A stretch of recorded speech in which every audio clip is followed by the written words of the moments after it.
제가 목이 감기가 걸린 것도 아니고 거룩한 사람이라서 그런 것도 아니고 목이 좀 갔습니다. 목이 약해서 간 겁니다. 이해해 주시고. 여러분, 우리 빌라도는요, 예수님이 죄가 없으신 분이란 것도 너무 잘 알았습니다. 또한 지금 유대 종교 지도자들이 시기와 질투 때문에 지금 정치적인 노름을 하기 위해 지금 예수님을 또 이렇게 고발하고 있다는 것도 잘 알았습니다. 그러니까 가능하면 이 일에 손을 씻고 싶었습니다. 손을 떼고 싶었습니다. 그래서요, 적당하게 예수님을 채찍질하고 보내기로 생각한 겁니다. 여러분, 채찍으로 때리면 저 죽여달라는 저들의 비위를 그래도 좀 맞출 수 있지 않겠나, 그래 생각을 하고 채찍질을 했습니다. 우리 1절의 말씀이 뭡니까? 시작. 이에 빌라도가 예수를 데려다가 채찍질 하더라. 아멘. 여러분, 그런데 예수가 맞은 이 채찍질 하더라라는 것은 지금 한 절로 이렇게 간략하게 기록되어 있는데 적당한 수준의 채찍은 아니었습니다. 이 채찍이요. 예수님이 맞은 채찍은요, 우리가 부모가 자녀를 때릴 때 종아리에 힘껏 돌이키라고 때렸던 그래서 핏줄이 서는 그런 정도의 채찍이 아닙니다. 이 십자가형을 받기 전에 죄인들은요, 채찍질을 꼭 당하게 되어 있는데 또 채찍만 또 받는 사람도 있겠죠. 그러면 이 로마인들이 사용하는 이 채찍은요, 어떻게 생겼냐면 뼈 조각들 그리고 쇠붙이들, 이것들을 맨 채찍의 맨 끝에다가 매답니다. 다 매달려 있는 그런 채찍입니다. 그래서 이 채찍은 손잡이가 이만하고 또 채찍의 가죽은 이만합니다. 그렇게 긴 채찍이 아닙니다. 그런데 여러 갈래의 가죽 끝에 쇳꼬리들이 뼈 조각들이 방울처럼 달려 있는데 이런 채찍질을 당하기만 해도 사람이 죽을 수도 있답니다. 이걸 당하기만 해도 죽습니다. 어떻게 채찍에 사람이 죽을 수 있을까 생각했는데 이 패션 오브 크라이스트라는 유명했던 예수님의 돌아가시기 전 12시간의 행적을 그대로 기록했던 그 영화를 보니까 이 십자가에 못 박히시는 장면도 도저히 못 보겠더라고요. 못 보겠더라고요. 다른 영화는 봤는데 이 영화에서는 못 보겠더라고요. 그런데 이것도 끔찍했지만 이거 못지않게 끔찍한 장면은 채찍질 당하는 장면이었습니다. 그 당시도 그랬는데 제가 이 장면이 다시 한번 제가 또 영상을 보게 됐는데 지금도 못 보겠더라고요. 차마 못 보겠더라고요. 우리가 오늘 말씀에 간략하게 기록하고 있는 이 채찍을 맞았더라 이 말하는 것은 그렇게 짧은 순간의 일이 아니었다고, 가벼운 일이 아니었다는 것을 말합니다. 이 영화가 고증에 아주 충실하게 지금 찍었기 때문에 예수님이 채찍을 맞는 장면은 가장 실제에 가까웠던 장면이었을 것입니다. 먼저 죄수의 옷을 다 벗기죠. 그리고 두 손을 기둥에 이렇게 묶습니다. 묶고 그 로마 군인이 시험 삼아서 그 채찍을 이 관리인의 나무 탁자에다가 먼저 한번 내리칩니다. 내리치는데 꽂혀버립니다. 콱 꽂힙니다. 그리고 잡아당기니까 나무 조각들이 튀어오르는 겁니다. 튀어오르었습니다. 그걸 여러분 사람의 몸에다가 내리친다고 상상해 보십시오. 용한데도 못 보겠더라고요. 용한데도. 그런데도 이 뒤에서 채찍을 든 로마 군인들이요, 마치 참 백정같이 인간 백정처럼 예수님의 등을 향해 내리치는데 꽂힌 그 채찍을 다시 잡아당길 때마다 이 신음소리는 우리가 상상할 수 없는 그런 소리를 내시더라고요. 너무너무 고통스러웠습니다. 그 채찍의 그 갈고리가요, 이 등만 핥히는 게 아니고 그의 얼굴이랑 머리에까지도, 옆구리 살까지도 파고들어서 점점 온몸이 이 피범벅이 되어가고 계셨습니다. 그리고 피가 튈 때마다 채찍을 든 군인들이 더 흥분하기 시작하고, 또 맞고 쓰러지고 또 일어서고 버티고 있는 그 모습 보면서 그 군인들이 더 흥분하면서 내려치고 있습니다. 더 이상 설 수 없으니까 이제는 누우니까 배가 다 드러나 보이도록 눕히더니 그 채찍으로 이제는 예수님의 배와 다리와 넓적다리와 얼굴까지 난도질을 하고 있습니다. 바울의 고백에 의하면은 로마인들의 그런 채찍은 40에 하나 감한 매를 맞는다, 그래 얘기를 하더라고요. 그러니까 예수님은 지금 39번이나 온몸이 난도질을 당한 겁니다. 지금 예수님의 몸의 살은 너덜너덜한 상태로 의식도 잃었고, 그 주변에 온통 피로 흥건히 다 젖어 있고, 길 위에서는 끌려간 그 예수님 피가 줄을 쭉 그어 있었습니다. 그 채찍의 그 충격적인 그 잔상이 아직까지 남아 있습니다. 그 영화를 보면서 불쾌하더라고요. 처음에는 왜 이렇게 자극적으로 만들었을까? 그래도 좀 보는 사람들이, 관객들 좀 수위를 조절을 하지 왜 이렇게 자극적으로 만들었을까? 요 화가 좀 불쾌한, 그래서 감독을 탓했던 적이 있었습니다. 그때는. 그런데 지금 생각해 보니까 예수님이 맞았던 채찍이 우리가 너무 그동안 추상적으로 생각해 왔고, 너무 가볍게 생각해 왔고, 짧게 생각해 왔구나, 그걸 알게 되었습니다.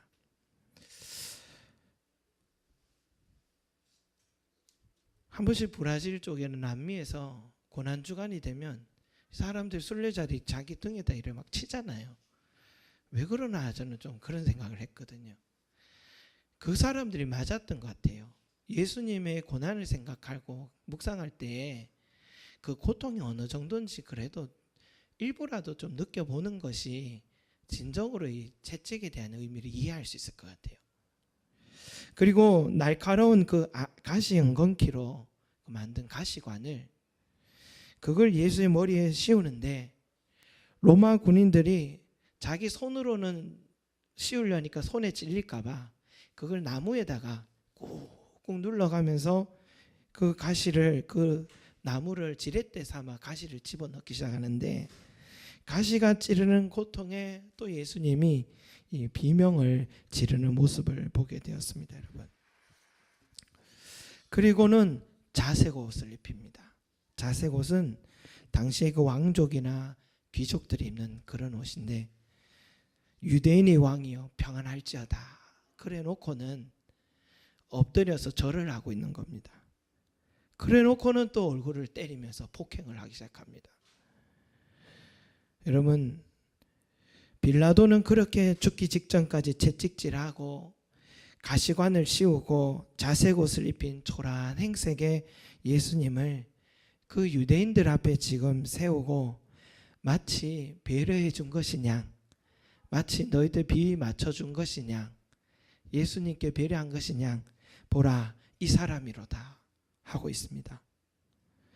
너희가 그렇게 죽여야 한다고 하니 이렇게 거반 죽였다, 이제 여기서 끝내자, 그 말 아니겠습니까, 여러분? 저는 이 말씀을 다시 묵상하고 영상을 또 보는데 깨달음과 감동이 있어야 되는데 욕이 나오더라고요. 욕이 나와요.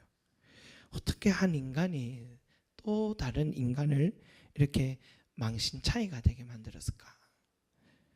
자기 기득권을 지키고자 시기와 질투로 무조건 죽여야 한다는 그 바리새인과 세기관들을 생각하니 욕이 나오고, 자기 입지를 위해서 비위 맞추겠다고 그렇게 채찍질을 하게 했던 빌라도를 생각해도 욕이 나오고, 낄낄대면서 후려치는 그 백정 같은 로마 군인들을 생각해도 욕이 나오고, 내가 살아서 너희를 복수해야지, 죽었어도 나는 너희를 잊지 않고 갚아주겠다고, 정말 내가 예수님의 입장이라면 저주를 퍼부으면서 죽어가고 있었을 것 같아요.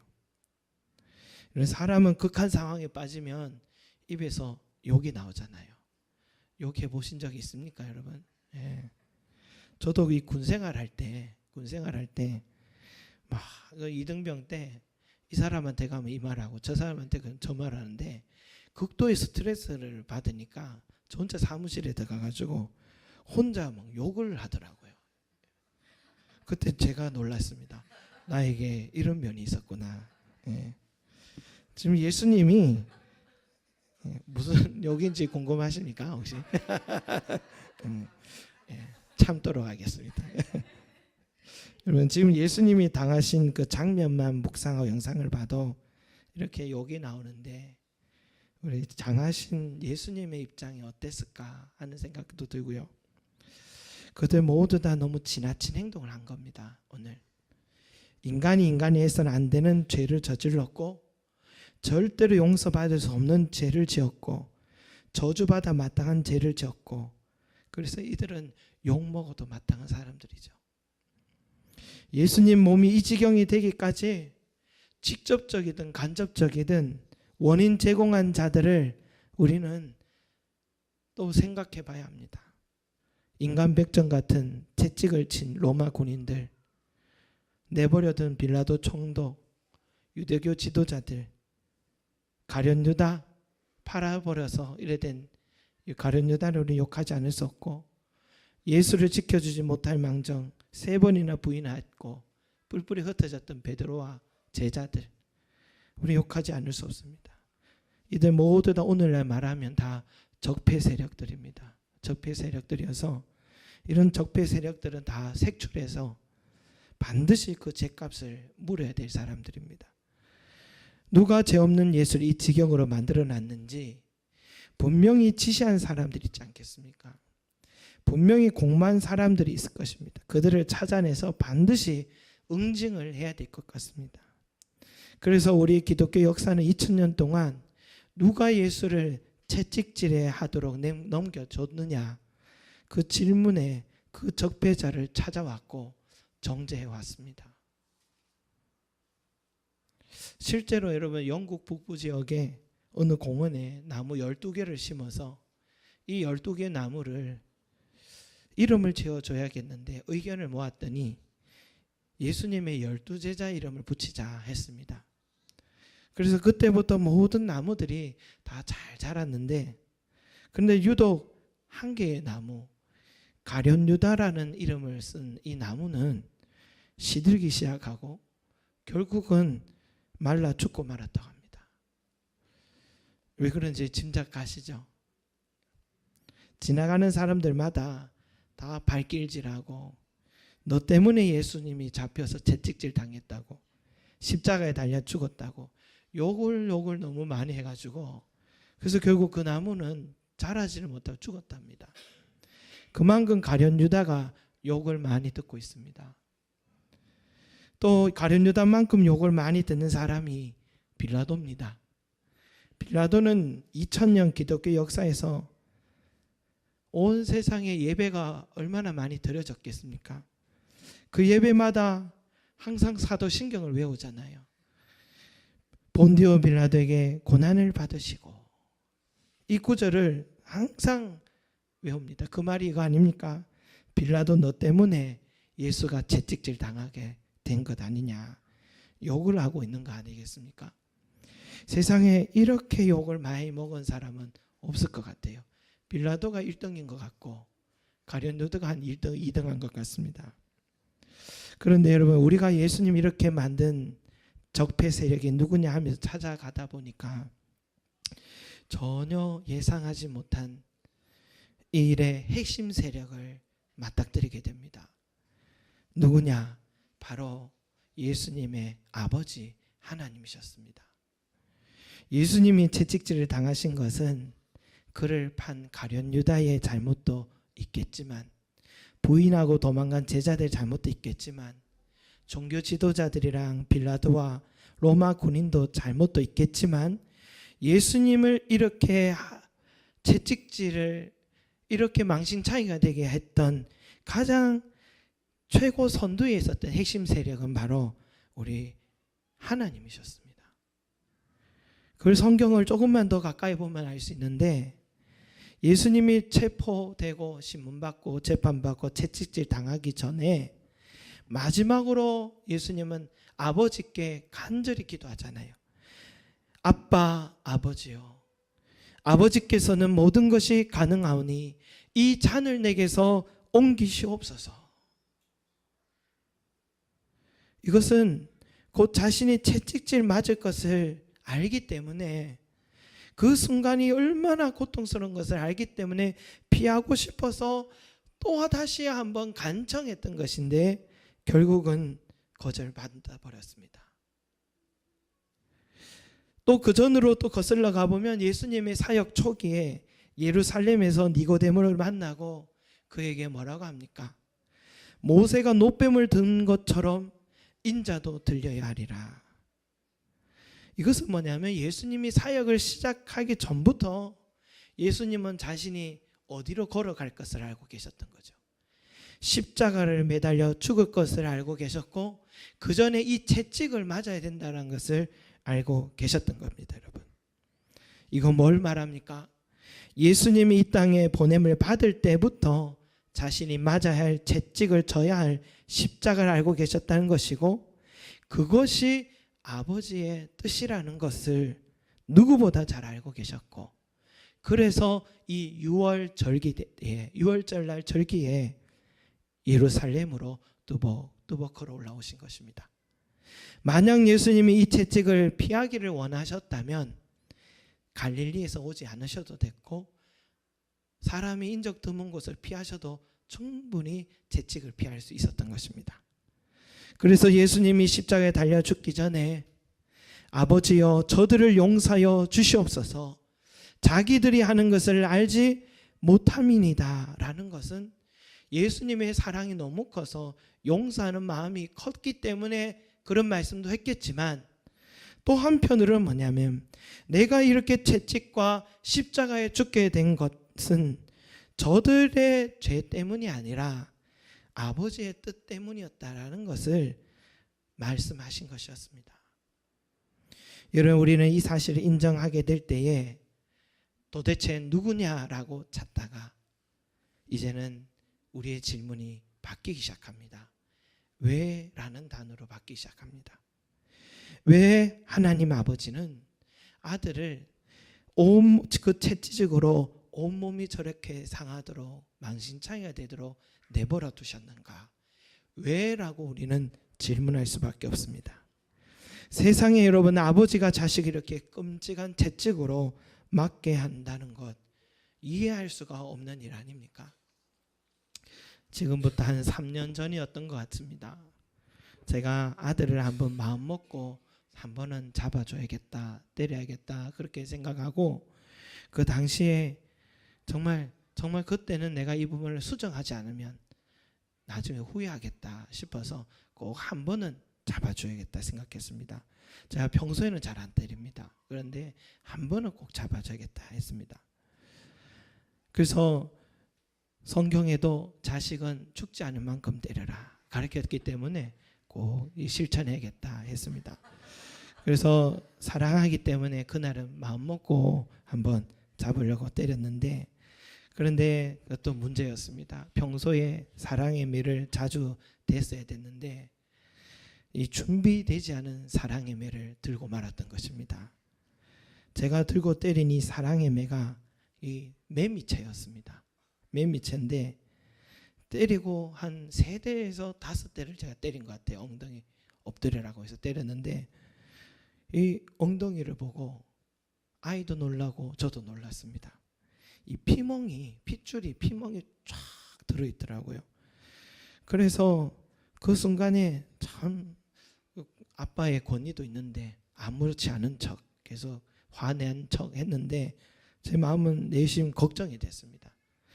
요즘 가정폭력이란 말이 있던데 내가 바로 그런 사람이었구나. 내 안에 나도 모르는 폭력성이 이렇게 있었구나. 그 순간을 민망하기도 하고 걱정도 됐습니다. 근데 그 매미채가 알고 보니까 이 알루미늄으로 되어 있는 거였습니다. 예, 여러분이 봐서 좀 심하죠? 근데 또 그 다음날 공교롭게도 저희 아이와 또 다른 교회 목사님들과 목욕탕을 가는 날이 되었습니다. 근데 목사님들이 이 아이 얼굴 엉덩이를 보더니 다 깜짝 놀라면서 누가 그랬냐고. 그러니까 이 아이가 아주 큰 소리로 우리 아빠가 저를 이렇게 때렸다고, 우리 아빠가 저를 때렸다고. 그리고 또 오는 길에 차 안에서 또 다른 사모님들에게 묻지도 않았는데 우리 아빠가 저를 이렇게 때렸다고 하면서 계속 고발하기 시작하는 겁니다. 그리고 집에 손님이 오기만 하면 엉덩이를 보여주면서 우리 아빠가 저를 이렇게 때렸다고. 제가 더 많이 맞은 것 같습니다. 한동안 곤욕 이거 언제 이게 나을까, 빨리 나았으면 하는 그런 시간이 있었는데, 그렇게 시퍼런 엉덩이를 본 사람들 대부분 이런 생각을 한 거죠. 왜라는 질문을 던지는 거죠. 왜? 너희 아빠가 그런 사람 아닌 것 같은데 왜 그렇게 때렸나? 이런 질문을 이제 받기 시작한 겁니다. 왜냐하면 좀 심했다라는 생각이 들었기 때문이겠죠. 여러분, 우리도요, 예수님의 몸에 난 그 상처들과 그 고통에 대해서 알면 알수록 왜라는 이 질문을 떠올리게 되는 겁니다. 왜? 왜 아버지 하나님이 죄 없는 저 아들을, 아무 잘못 없는 저 아들을 저렇게 채찍에 맞도록 내어 놓으셨는가? 그 질문을 던질 때 여러분, 우리가 이 이사야 선지자의 고백에, 이사야 선지자의 이 선포에 귀를 기울이지 않을 수가 없습니다. 우리 같이 한번 찾아볼까요? 이사야서 53장 4절에서 6절까지 말씀입니다. 이사야서 53장, 성경의 구약에 사자라고 쓰여 있는 게 이사야입니다.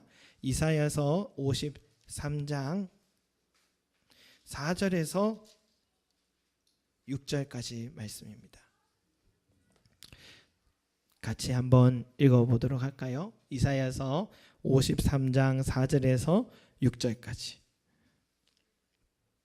시작.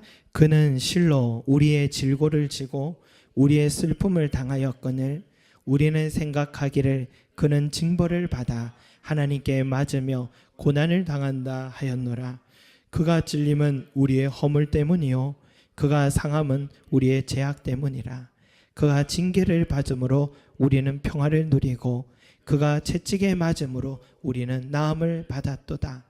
우리는 다 양 같아서 그를 행하여 각기 제 길로 갔거늘 여호와께서는 우리의 모든 죄악을 그에게 담당시키셨도다. 아멘. 여러분,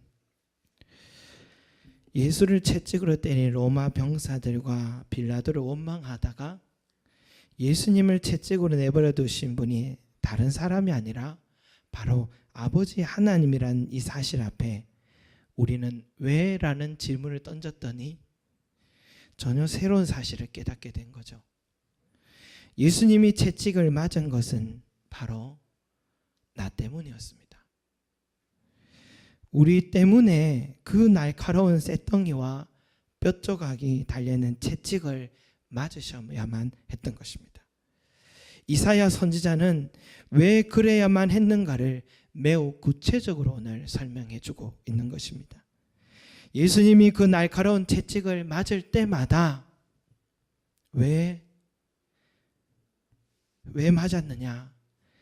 망신창이가 된 이 내 영혼의 살이 돋아나기 때문에, 또 한 번의 채찍을 견딜 때마다 내 안에 이 엉클어진 하나님의 형상이 다시 회복될 수 있기 때문에, 또 한 번의 채찍을 견디기만 하면 하나님과 우리 사이를 가로막았던 그 죄의 먹구름이 차츰 걷어지기 때문에, 또 한 번 채찍을 견디면 죄로 인해 자격 없던 우리들이 의롭다함을 여김을 받기 때문이었습니다, 여러분. 그래서 한 대 맞을 때마다 너무 심한 고통에 곧 죽을 것 같은 신음소리를 내시면서도 또 다시 일어나서 자기의 등을 내미셨던 것입니다.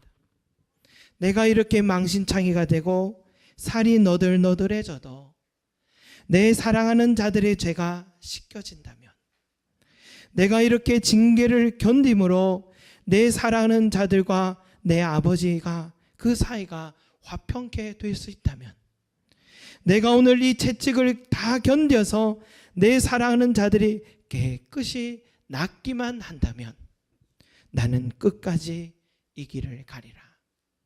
예수님은 정신을 잃고 이성을 다 잃고 질질 끌려가실 때까지 채찍을 견디셨던 것입니다.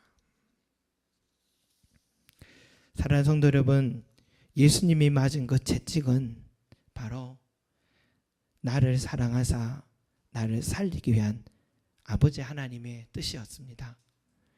우리가 의롭다함을 얻게 된 것도 그 채찍의 피 흘림 때문이었고, 우리가 나음을 얻었던 것도 예수님이 채찍을 맞음 때문이었습니다. 우리가 받은 구원은 그저 믿기만 하면 되니 그저 받은 것, 여러분, 아닙니다. 은혜로 받았다고요. 은혜라고 하면 그저 받은 선물이란 뜻이잖아요. 그런데 그저 받은 게 아닙니다. 어쩌면 우리 입장에서는 그저 받은 은혜인지 몰라도 우리 예수님과 아버지 하나님의 입장에서는 상상도 할 수 없는 대가를 치르셔야 했던 그 은혜였음을 우리가 잊지 말아야겠습니다. 그 하나님의 사랑과 그 온몸으로 자신을 내어주신 그 예수님의 사랑을 여러분 우리가 잊지 말고 항상 그 사랑을 기억하고, 내가 주님의 받은 이 은혜를 이렇게 큰데 그 대가로 내가 이렇게 살아가고 나에게 영원한 삶도 허락하셨는데, 우리가 늘 감사하면서 이제는 내가 묵상하면서 나 또한 우리 주님께 내가 무엇으로 보답할까, 나 또한 이 은혜에, 이 큰 은혜에 나 또한 무엇으로 주님께 드릴까 생각하시는 저와 여러분의 삶이 되시기를 소망합니다.